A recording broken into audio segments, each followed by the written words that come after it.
Hi, and welcome back to the channel Biblical Mysteries. My name is Dr. Rich Sorensen, and I'm your host for this channel. And in this video series, we're discussing the ancient aliens. And as we proceed with this topic, I'll be referring to many resources that you may want to check out for yourself. And this video is based on papers I have written, which footnote all of these references, so there are links to the papers in the description box. Now, as I mentioned in the first video, in order to understand the ancient aliens and their impact, a deep dive into Genesis is necessary. So that's what we will do here and look at the creation story. Now, when reading Genesis in general, and the creation account in particular, we must remember that it was written by Moses around 1500 BC, and that it was addressed to an ancient audience. The culture of that day was significantly different. Community rather than individual identity. Comprehensive control by the gods, the divinity of kings, the centrality of temples, the reality of the spirit world, and ancient conceptions of the universe. Now, we tend to think purely in empirical terms, that the only things which exist are physical, and if something appears to us as miraculous, then there must be a trick or some sort of hidden physical cause. Whereas the ancients understood that reality incorporated both the natural and the supernatural. And due to our proclivity for Darwinism and postmodern philosophy, this ancient perspective is really lost to us. Ancient peoples were just as curious as we are, and they wanted to know how everything came into being. So the Genesis creation account was stated in terms that they understood. The Israelites received no revelation to update or modify their quote-unquote scientific understanding of the cosmos. They did not know that the stars were suns, or that the earth was spherical and moving through space. They thought about the cosmos in much the same way that the ancient world around them did, and not at all like we think today. And God did not think it important to revise their thinking. And of course, science itself is always in a state of flux. So we gain nothing by trying to bring God's revelation into accordance with today's science. In contrast, it makes perfect sense that God communicated his revelation to his audience in terms that they understood. And throughout the entire Bible, there is not a single instance in which God revealed to Israel a science beyond their culture. No passage offers a scientific perspective that was not common to the ancient world. Now, our culture is obsessed with scientific understanding, but the Bible was not addressed to our culture, and it does not anticipate or even consider many of our scientific questions about the world, because that is not its purpose. It was written for us, but not directly to us. Now, despite our obsession, Genesis shows that a scientific understanding of creation, which are questions of what, when, and how the world was made, are really less important than the question of who made it and why it was made.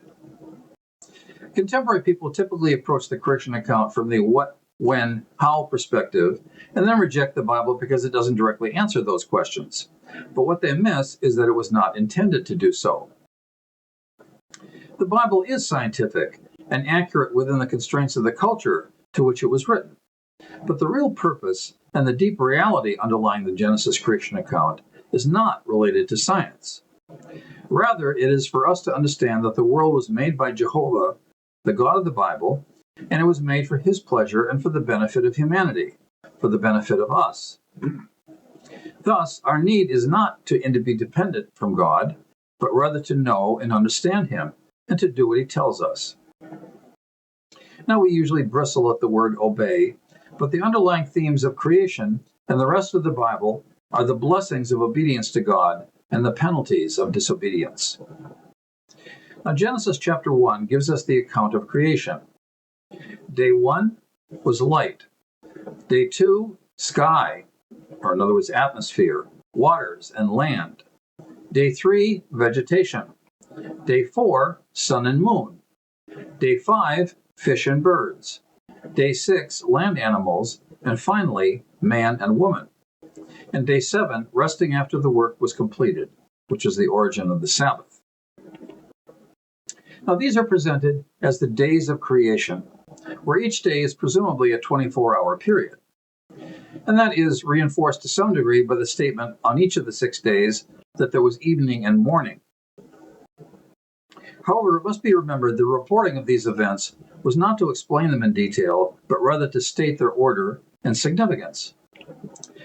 If Jehovah created and now maintains our universe as discussed above, then he has certainly had and has the power to create everything in a literal 6-day period. And many believe that he did so. But there are problems with that approach, as follows. First of all, the sun and the moon only appear during day 4. How could there be an evening and a morning without the sun? Number 2, was the moon created at the same time as the sun? Number 3, vegetation appears on day 3 before the sun. How could vegetation grow without sunlight? Number 4, it seems unlikely that all types of plants and animals were created at the same time.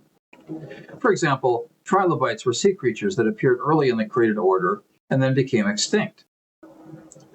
Now, these issues can be answered in several possible ways. First of all, the term day is first introduced to be a time when there is light, in other words, energy, which was the first thing created and was Jehovah's first step in bringing order out of chaos.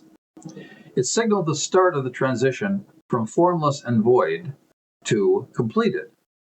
Each element of creation results in a decrease of entropy, in other words, a decrease of randomness, and an increase in order, as evening and darkness are replaced by morning and light.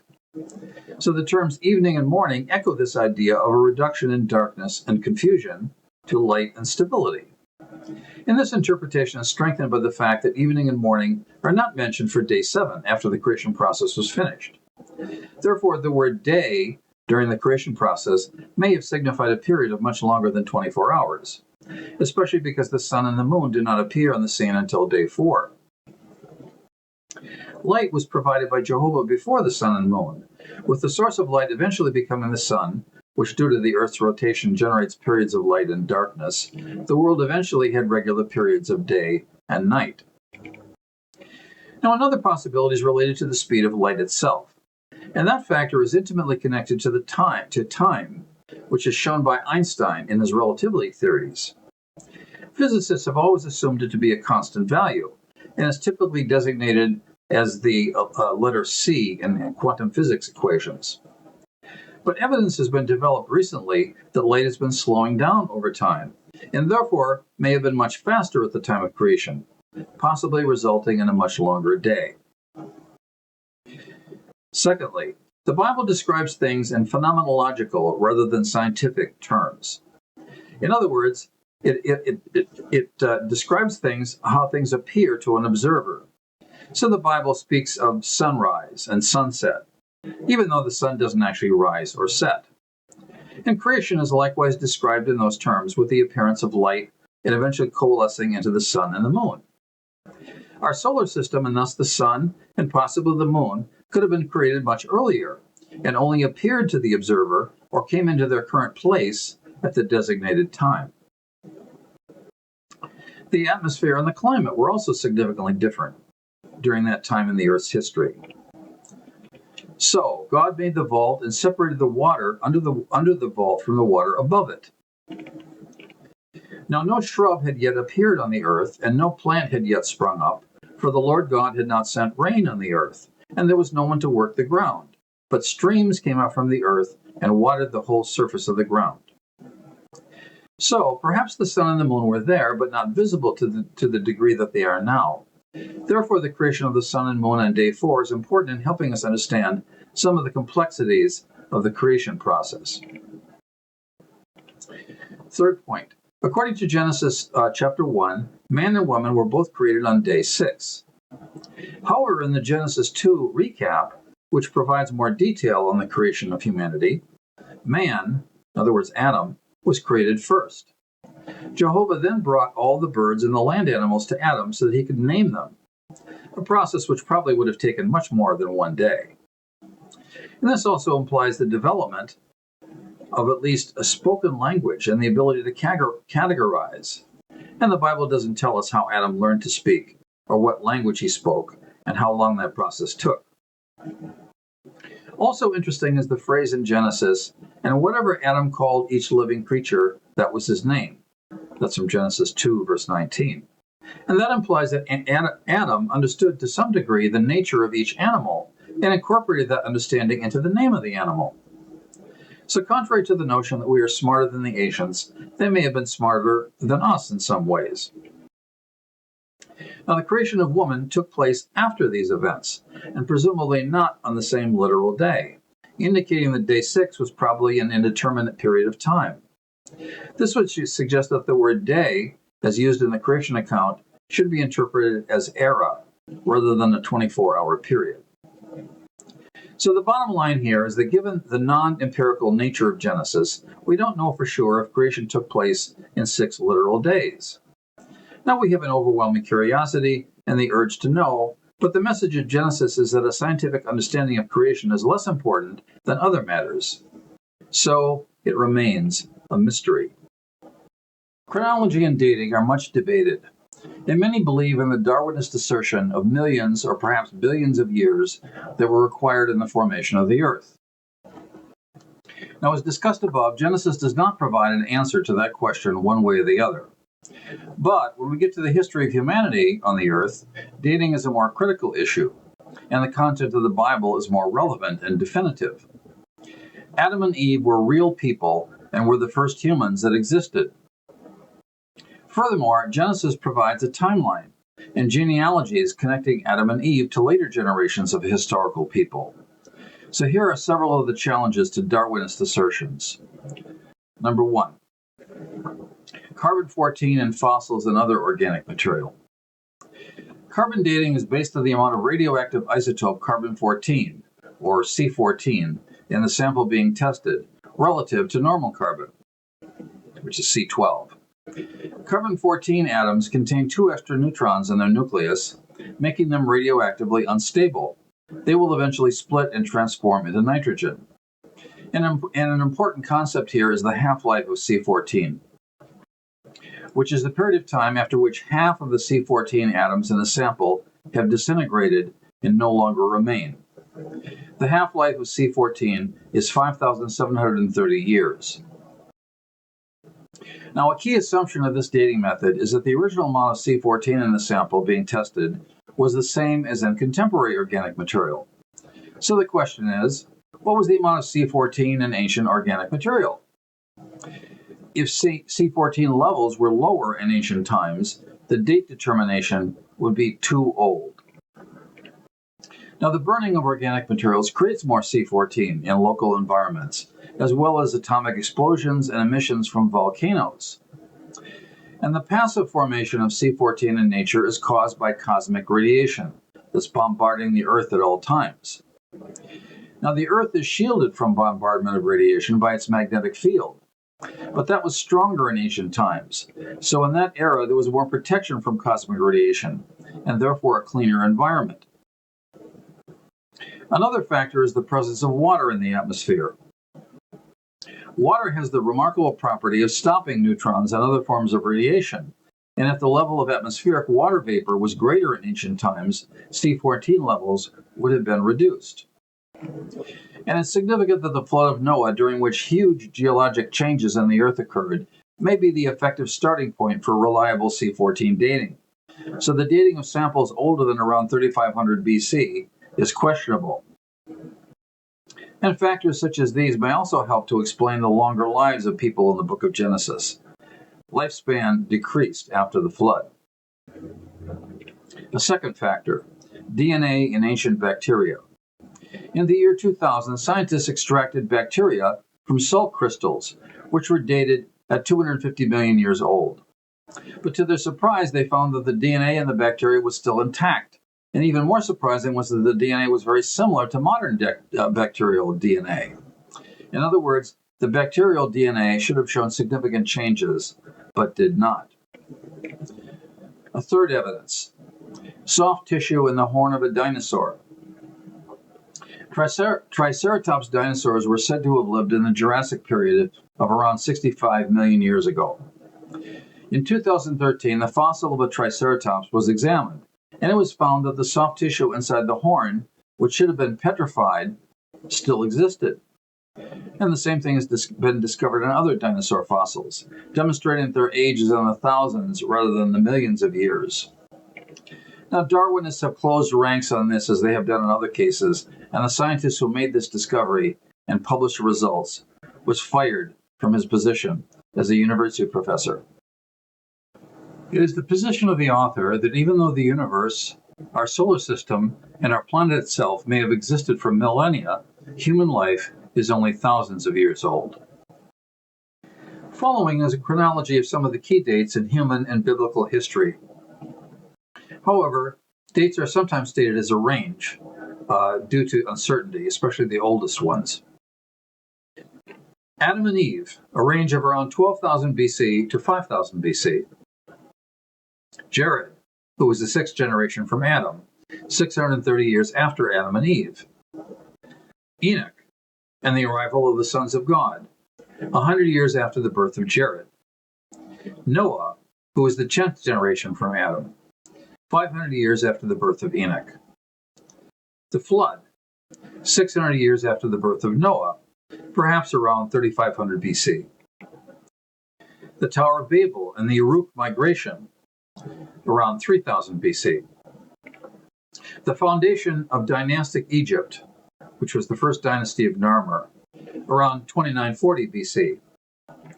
The start of the second dynasty of Egypt, Peribsen and others, around 2760 BC. Start of the third dynasty of Egypt, Djoser, Sekhmet, and so forth, around 2687 BC. Start of the fourth dynasty of Egypt, Snefru, Khufu, Khafre, Menkaure, and so forth, around 2623 BC.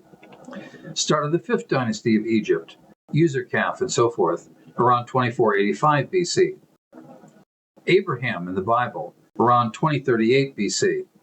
Moses, around 1613 BC, and Exodus, around 1533 BC. The creation of humans is described as follows. So God created man in his own image. In the image of God he created him. Male and female he created them. Then God blessed them, and God said to them, Be fruitful and multiply, fill the earth and subdue it. Have dominion over the fish of the sea, over the birds of the air, and over every living thing that moves on the earth. After each step in creation was completed, Jehovah declared that what he made was good. So at the time of creation, evil did not exist in the world. He made good things to eat, fulfilling work, authority and dominion, ruling and following, friendship, sexual orgasm, the capability of creating children, and so forth. And this implies that our desires for food, companionship, sex, and all of the other positive aspects of human activity were divine in origin. Furthermore, he created an ideal environment. The Lord God planted a garden eastward in Eden, and there he put the man whom he had formed. And out of the ground the Lord God made every tree grow that is pleasant for the sight and good for food. Now, many think that the Garden of Eden was a mythical place, but the Bible treats it as a literal area, and it even specifies its geographic location. A river flowed out of Eden to water the garden, and there it divided and became 4 rivers. The name of the first is the Pishon. It is the one that flowed around the whole land of Havilah, where there is gold. And the gold of that land is good. Bdellium and onyx stone are there. The name of the second river is the Gihon. It is the one that flowed around the whole land of Cush. The name of the third river is the Tigris, which flows east of Assyria, and the fourth river is the Euphrates. Now, the Tigris and the Euphrates rivers are well known, and the Gihon is probably the Karun River, which flows out of the Zagros Mountains of Iran and joins the Tigris and the Euphrates south of their confluence. The only missing river is the Pishon. But the dry bed of what likely used to be the Pishon River has been found by the archaeologist Joel Kramer. And he actually drove across Saudi Arabia on the bed of what used to be the Pishon River. And this river originates in the Hijaz Mountains on the western side of Saudi Arabia, and it flowed through the ancient land of Havilah, which is the Arabian Peninsula, and where there are still operating gold mines. and where onyx stones can still be found. And eventually it joined the others. Now, rivers have shifted their courses over the centuries, but it seems likely that the Garden of Eden was located in the tropical region north of the Persian Gulf. And this makes a lot of historical and geographical sense, because the first civilization of the world was in the land of Sumer, which was located in that same general region. And the oldest cities of the world were there: Erech, or Uruk, Eridu, Babylon, and others. Now, no doubt some early people spread to other regions, but many probably remained in the area where the Garden of Eden was located. And after the flood, Noah settled in the land of Shinar, and the word Shinar is very similar to Sumer. So what happened in the Garden of Eden, and how did this idyllic environment become corrupted? Now, Theodicy, the issue of why evil exists, is a question that all of us have. If God is good, why is there bad? And so the following is a famous syllogism by the Greek philosopher Epicurus. Number one, if God is willing to prevent evil but not able, then he's not omnipotent.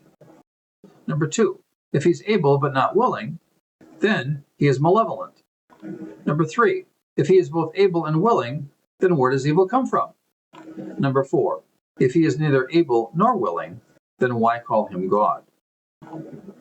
However, Epicurus failed to hear and understand the biblical explanation of theodicy, which is as follows. Number one, God is omnipotent, moral, and good. In fact, he is the definition of good. Number two, God created intelligent beings, angels and humans, with free will, and determined that he would never remove or compromise the free will of his beings. Free will implies that beings can choose evil and or good. Number three, beings chose evil, and God therefore allowed evil to happen. Number four, God eventually brings his beings into judgment for the evil that they have done, because he is just, and evil must be atoned for, either by the individual himself or by the sacrifice of Christ, the God-man. In other words, God did not create evil, rather he created the possibility of evil. Jehovah decided that unlike animals who function purely by instinct, both angels and humans would be given the gift of free will, which allows them to choose what they will think and do. And of course, without free will, we would be robotic or animalistic. Love, which is a chosen action, would be impossible. Therefore, both people and angels were and are free to choose evil rather than good. And the Lord commanded the man, saying, of every tree in the garden you may eat freely, but of the tree of the knowledge of good and evil you shall not eat, for in the day that you eat of it, you shall surely die. But this quote here in Genesis does not answer the question of why God permitted and still permits evil to continue. The answer is that God has determined that he will not compromise or go back on his decision regarding the free will of his beings. And so the possibility and the reality of evil continues. And people also pose the question, was the tree of knowledge of good and evil a literal tree with literal fruit, or was it some type of metaphor? And the answer is that it really doesn't matter. The point is that God presented Adam and Eve with a test of obedience. Under the influence of Satan in the guise of a serpent, they disobeyed Jehovah, and those who think that this was a minor issue, in other words, just eating a piece of fruit from the wrong tree, don't understand the depths of what was happening. And here is the temptation of Satan to Eve. You will surely not die, for God knows that in the day you eat of it, your eyes will be opened, and you will be like God, knowing good and evil. Now, half-truths are often the source of moral confusion, and Satan here provides three of them. Number one, death, of course, would not occur immediately, but the decay in their bodies would begin until death became inevitable years later. Number two, God was withholding something that was supposedly would be beneficial to them, with the implication that he is not worthy of trust and obedience.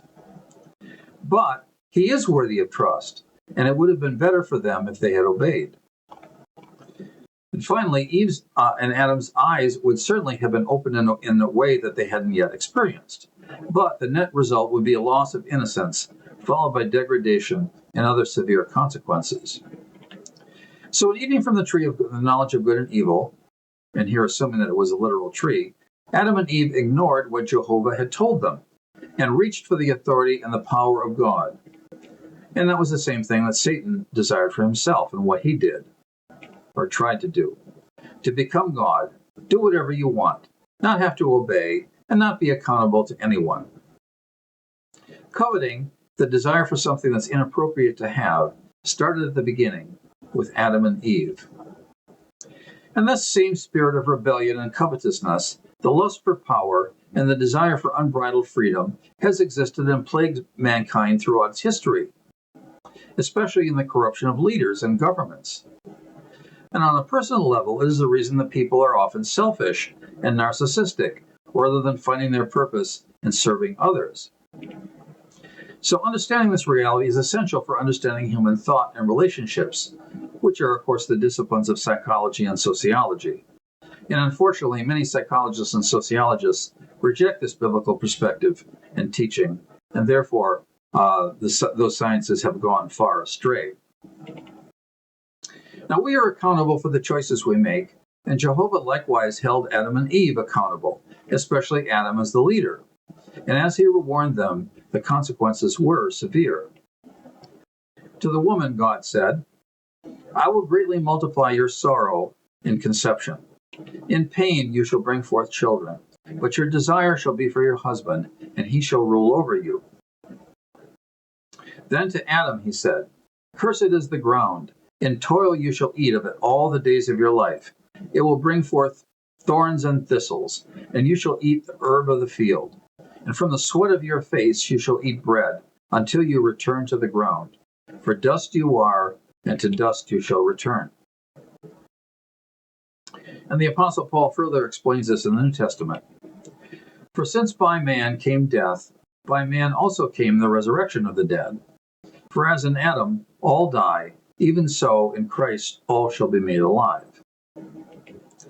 Now it's unclear to what extent this disobedience affected the world at large, but from what Jehovah stated, both humanity and the natural world were damaged and placed under a curse. Now nature has many imperfections that are manifested in predation, malformation, disease, and death. And the Bible indicates that all of these were related to the fall. And it may be that even fundamental aspects of physics, such as entropy and the inherent unreliability of nature, were also a consequence of this. Entropy is the reality that all things tend to decay and to fall apart. The scientific definition is that all systems tend toward minimum energy and maximum randomness. And there are bugs and anomalies in chemistry and telecommunications that are even beyond human error.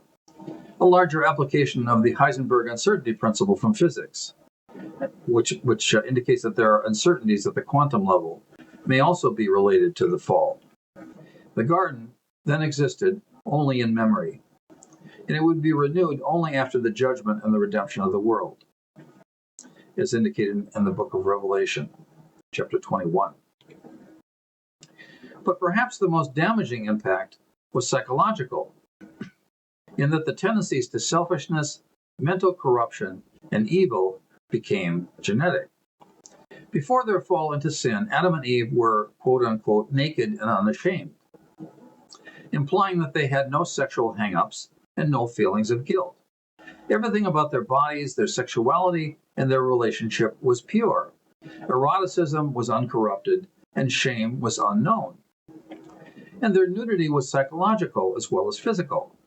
They were completely open and honest with each other, with nothing to conceal. But after their disobedience, the first feeling they experienced was shame, and the first action they took was to hide themselves, and sew leaves together to cover themselves, which is described in Genesis chapter 3. And it's significant that at that point, no other people were there, and the couple were completely alone. In other words, they had been so deeply affected by shame and guilt that they were not even comfortable being naked in front of each other, with no one else there to see them except God. And the shame of their nudity was also both physical and psychological. And from that point on, In addition to the fig leaves to cover their genitals, they put on what all of us are intimately familiar with: masks, to conceal their thoughts and hide their motives.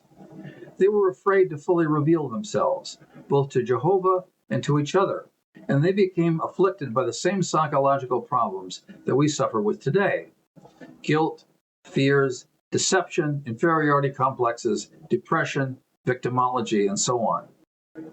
And sexuality, which has deep connections to our identity and to the associated male-female relationships, was thus corrupted in the first family and at the beginning of humanity. And in the centuries that followed, our views of sexuality became twisted in a variety of additional ways, resulting in much human misery and suffering. Now, furthermore, Adam and Eve had given in to Satan, and in the process, they suffered a cosmic defeat. And grasping this point is a key to understanding why a loving God would allow Satan to have a place in the world. Demons can enter a person's life only when they are invited in and allowed to enter. So by listening to and doing what Satan had told them, Adam and Eve allowed him to enter the world and gain power over them. Adam was the leader and the representative of humanity, and just as the leaders of today are held responsible for their choices, so Jehovah held Adam responsible for his decision. By his capitulation, Adam allowed Satan to gain power, not only over himself, but over all his progeny as well, over all the people that have ever existed and will ever exist in the future. Satan thus became the god of this world. That's described in 2 Corinthians chapter 4. And the negative consequences of this surrender were immediately seen, but would become even more apparent years later when the sons of God arrived on the scene, as well as afterwards when demonic entities ruled over people and became the gods of antiquity. And they were able to do this because of the decision made by Adam. So Adam had in effect opened the door, invited them in, and allowed them to rule. And Jesus further explains the implications of our decisions. Truly, truly, I say to you, whatever you bind on earth will be bound in heaven, and whatever you loose on earth will be loosed in heaven. And because Adam had allowed Satan to take over as God of the world, Jehovah therefore could not deny Satan the place that he had gained and the authority over the world that he had achieved by Adam's capitulation. In the following text from the book of Job, Satan is walking back and forth and surveying his domain. Now there was a day when the sons of God came to present themselves before the Lord, and Satan also came among them. And the Lord said to Satan, "From where do you come?" So Satan answered the Lord and said, "From going to and fro on the earth and walking back and forth on it." Now this text illustrates Satan's activities since the Garden of Eden, to take Adam's place and rule over our world. Adam's surrender had many evil consequences, including the future demonic influences on human society. And throughout history, Satan and his demons have tempted people and employed the then current political and societal climate in an attempt to conceal, pervert, and corrupt the worship of the one true God. In ancient times, it was the worship of false gods, where in today's world is the worship of science and self. This is explained in a text from 2 Corinthians. But even if our gospel is veiled, it is veiled to those who are perishing, whose minds the God of this age has blinded, and who do not believe, lest the light of the gospel of the glory of Christ, who is the image of God, should shine on them.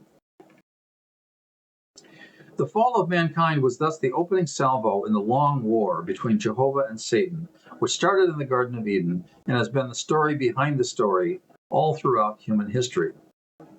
It continues today and into the future and will not end until the return of Christ. Satan will eventually be crushed by the seed of the woman, in other words, by Christ himself, and his head will eventually be smashed.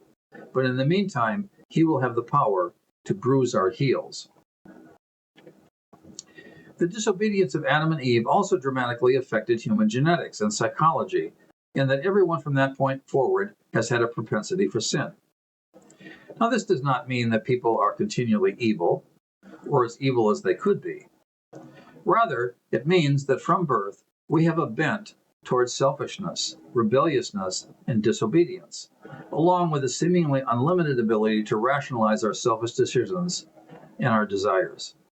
And this is why people resist obedience to God, and it explains the psychological appeal of rebellion. The fixation away from obedience and toward deceit is soon seen in Adam and Eve's children, when their firstborn son Cain kills his brother Abel in a fit of jealousy. The system of sacrifices for sin was instituted by Jehovah for everyone. Animals were killed, and their skins were used to create coverings for Adam and Eve. And the coverings prefigured the sacrificial system, described later in the Bible. Jehovah then instructed them to periodically present an animal as a sacrifice for sin. Abel obeyed, but Cain instead presented an offering of his crops. Now, Jehovah rejects Cain's offering, not because there was anything wrong with an offering of crops, but rather because Cain refused to obey what he had been told to do. And after being confronted with his brother's murder, Cain resorts to deceit and tells Jehovah, "I don't know where my brother is. Am I his keeper?" So the evil that people are capable of doing to each other was thus evident in the first family. But having given free will to his creatures, Jehovah would not take it back. So the evil in this world comes from the bad choices of both people and angels.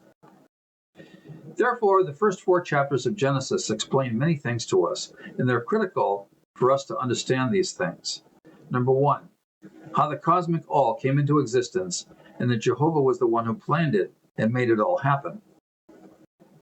Number 2, how mankind came into existence, and that both man and woman were made in the image of Jehovah. Human characteristics and intelligence did not evolve by chance. Number 3, that Jehovah is good, and both the world and humanity were originally completely good. Number 4, that there are spiritual entities, angels and demons, who can interact with people. Number 5, how obedience to God was essential, how the desire for power and unbridled freedom began in humanity, and why there is evil in both people and angels since the beginning, and why the world is often corrupt, dirty, and polluted. Number 6, why life in general is difficult, why earning a living is hard, while childbirth is painful, and why we get old and die. Number 7, that the main roles of men and women are distinct and biological in origin and have essentially been the same since the beginning. Number 8, why all societies worshipped whoever they thought of as God, which typically was not the true God. Number 9, why all societies subsequently performed animal, and sometimes human, sacrifice for their sin to appease whatever God they believed to be God or the gods. Number 10, that there will eventually be a judgment followed by a restoration of the Garden of Eden. And the rest of the Bible is essentially a message about redemption, how relationship with Jehovah can be restored, and how we can be prepared for the reckoning and the ultimate renewal of all things. Jehovah tells us, "Behold, I will make all things new." And he said to me, "Write, for these words are faithful and true." If you like this channel, please click on the like and share buttons. If you want to see more videos from this channel, please click on the subscribe and notify buttons. Thanks for watching.